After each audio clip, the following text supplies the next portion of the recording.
Meu nome é Maurísia e eu curso terceiro período de fisioterapia. Estou aqui para falar um pouco sobre hipertensão arterial. Bom, a pressão arterial é definida a partir do momento que a ferida pressão do paciente ela se encontre acima de 140 por 90 e é considerado caso grave quando está 180 por 120. Geralmente é preciso de um diagnóstico médico, né? Porque a pressão elevada ela não demonstra sintomas. Seu tratamento é feito à base de diuréticos, dietas e exercícios físicos. É, Se não tratado, a pressão alta pode acarretar alguns problemas como acidente vascular cerebral e doença cardíaca.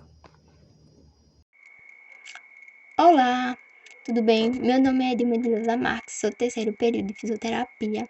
Eu vou falar um pouco sobre coronarismo. Bom, as doenças isquêmicas do coração também é conhecida como doenças arterial coronariana e afeta as artérias do coração com os acúmulos de placas de gorduras que causa a isquemia. A isquemia cardíaca ou angina é uma doença arterial coronariana muito comum em todo o Brasil. Ela se dá quando o fluxo de sangue que deveria ir para o coração é reduzida e o oxigênio não chega aos órgãos em quantidades suficientes. A isquemia é um fenômeno que pode acontecer em qualquer parte do corpo. Essencial do problema está na desobstrução total ou parcial das artérias, que transporta sangue para os órgãos. Dependendo do grau, ela pode levar a situações críticas, como ataques cardíacos. Com muitos problemas cardíacos, as doenças isquêmicas podem ocorrer devido a fatores de risco, como que são eles: diabetes, obesidade, sedentarismo, tabaquismo, colesterol alto, hipertensão e até a má alimentação. E a ginina se manifesta de duas formas. A ginina estável apresenta o sintoma regular e a ginina instável se manifesta a qualquer momento em casos mais graves. Temos algumas causas da isquemia, que é uma parte do cérebro que leva ao acidente vascular AVC. Nos membros pode causar gangrenas e, essencial, abdução. No pulmão pode levar a embolia pulmonar e alguns sintomas como a pressão alta, como eu já falei, falta de coordenação e consciência, fraqueza em um dos lados do corpo e alguns diagnósticos que podemos saber, né? Como teste de estresse, eletrocardiograma, ecogradiogramas e alguns tratamentos como medicação e, em alguns casos, é essencial a realização de catetarismos e, em alguns casos mais graves, pode ser necessário a angioplastias ou cirurgia de revascularização de miocárdio. Boa noite, meu nome é Maria César Silva Melo. Vou falar um pouco sobre a doença arterial periférica, ou também conhecida como a doença arterial obstrutiva da, do membro inferior, isso, do membro inferior, caracterizado por oclusão limiar da artéria periférica inferior, no espaço ou no centro onde a circulação sanguínea. É, com condição normal, do lumiar arterial se encontra com uma destruição, onde vai permitir uma circulação normal. Já quando tem a doença arterial, o sangue não dá uma diminuição do fluxo sanguíneo. As causas, por que na verdade são causadas? Por causa de uma aterosclerose. O que é isso? É uma parte de gordura que fica localizada na parede da artéria, onde faz com que não tenha circulação sanguínea. Ele impede o sangue circular.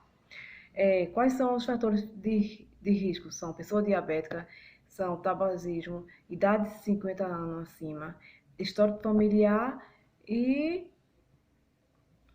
isso são os fatores que fazem com que a pessoa que tem doença arterial periférica. O sintoma é causar dor ou cansaço na parte inferior do glúteo, sensação de formiga, sensação de queimação na pele ou na perna, perda de pelo, dormência ou uma cor mais escura. Isso é os sintomas. Também a prevenção, você pode fazer caminhada, é, sua alimentação, ser uma boa alimentação, isso faz com que ajude a ter uma doença periférica. E também tem um tratamento também de medicamento, que pode também, um exemplo, aspirina você pode ser utilizado. É, e também controlar o controle da diabetes, a pressão alta, que vai permitir uma melhora na dilatação da artéria, né? Dilata- de, é, Dilatação da artéria aumentando o fluxo sanguíneo. Isso vai com que ajude. E também caminhada, pode fazer e cuidar da sua alimentação. Isso sim vai ajudar bastante. Olá, meu nome é Bruna e eu curso o terceiro período de fisioterapia. Eu irei falar um pouco sobre a cardiopatia congênita. A cardiopatia congênita é qualquer anormalidade na função ou estrutura do coração que se desenvolve ainda na formação do órgão, do coração, né, que é nas primeiras 8ª semanas de gestação. Os sintomas podem se desenvolver logo após o nascimento ou durante ao longo da vida. Existem 2 tipos de cardiopatia: as cianóticas, que são as cardiopatias que são associadas à presença da coloração azul arroxeada na pele, mucosa e unhas, e a acianótica, que não vai apresentar cianose, porém vai desenvolver outros sintomas, como a pneumonia recorrente e o cansaço fácil. A cardiopatia é a terceira maior causa de mortes em bebês antes de completar 30 dias de vida. Quando se tem um diagnóstico precoce, ainda na gestação, é possível avaliar os riscos de uma cirurgia após o parto. E nesses casos, na maioria desses casos, a cirurgia consegue corrigir os problemas, controla os sintomas e melhora a qualidade de vida dessas crianças. Já quando se é descoberta de uma forma mais tardia, a doença já... Me chamo Marília, faço parte do terceiro período de fisioterapia e vou falar um pouquinho sobre as doenças do cérebro. A doença cerebrovascular representa um grupo de doenças responsável por muitas mortes no mundo e é causadora de sequelas permanentes. Ocorre uma obstrução lenta nas artérias que são responsáveis por levarem o sangue e outros elementos vitais para o cérebro. Na sua forma aguda, o fluxo de sangue é interrompido subitamente, causando a morte de tecidos cerebrais que vai causar sequelas leves ou graves, podendo levar à morte. As doenças cardiovasculares são a causa de número 1 de mortes em todo o mundo. E as doenças cardiovasculares as doenças isquêmicas, que são responsáveis pela maioria dos óbitos. As principais doenças do cérebro Alzheimer, que é uma doença caracterizada por súbita perda das faculdades mentais. O Parkinson, que é uma doença crônica e progressiva, que normalmente afeta pessoas com idades avançadas.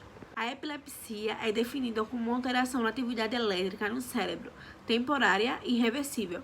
Na verdade, a epilepsia não se trata de uma doença, e sim de um sintoma que pode aparecer em diferentes formas clínicas, podendo levar a manifestações motoras, sensitivas, sensoriais, psíquicas ou neurodegenerativas. Tem como etiologia fatores que podem lesar os neurônios ou formas de comunicações entre eles, o traumatismo craniano, resultado de cicatrizes cerebrais, o traumatismo de partos, algumas drogas, substâncias tóxicas ou interrupção de fluxo sanguíneo para o cérebro, o decorrente de um AVC ou problemas cardiovasculares.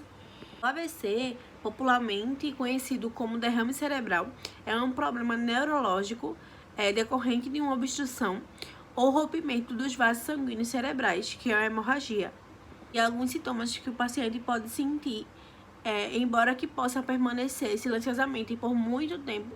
As doenças cerebrovasculares em fase aguda apresentam alguns sintomas neurológicos, como dores de cabeça, tontura, alteração de visões e fala. A prevenção é manter a hipertensão sob controle é a principal maneira de evitar as doenças cerebrovasculares, além do tratamento com medicamentos e acompanhamento de profissional de saúde. Adoção de hábitos como prática de exercício, alimentação saudáveis, incluindo redução de consumo de álcool e de sódio, contribui diretamente não só para o controle da hipertensão, mas para reduzir todos os fatores de risco. E os tratamentos das doenças cerebrovasculares podem ser medicamentoso ou cirúrgico, sendo que muitas vezes as cirurgias são indicadas no caso de hemorragias. O objeto principal do tratamento é normalizar a circulação sanguínea dentro do cérebro, para garantir o funcionamento do órgão. O paciente também pode ser submetido a angioplastia com o implante do SENTS, procedimento que irá dilatar e manter a artéria aberta, garantindo o fluxo sanguíneo no cérebro. Esse procedimento é muito menos invasivo que a cirurgia tradicionais e tem fortes recomendações para pacientes com alto risco de cirurgia e anestésico. Olá, meu nome é Edmileuza Marques. Vou falar um pouco sobre as doenças cardíacas reumáticas ou cardiopatia reumática crônica. Bom, essa doença é causada por lesões nas válvulas e músculos cardíacos que surgem a partir das inflamações de cicatriz resultante das febres reumáticas. E os sintomas dessa doença é falta de ar, fadiga, respiração curta, aceleramento e batimentos cardíacos irregulares e tratamento podendo fazer cirurgia ou com medicamento, que vai depender muito de cada paciente.